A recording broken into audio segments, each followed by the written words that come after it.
के पेन्हे लाल साड़ी के पाटा साड़ी जी के बाने लेडी घड़ी राम के चुमावे जी के बाने लेडी घड़ी राम के चुमावे जी।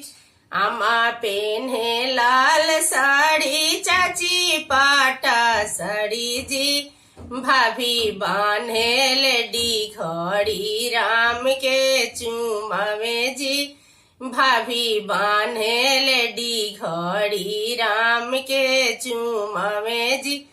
फुआ पेनहस लाल साड़ी दीदी पाटा साड़ी जी भाभी बान्हस लेडी घड़ी राम के चुमावस जी भाभी बान्हस लेडी घड़ी राम के चुमावस जी।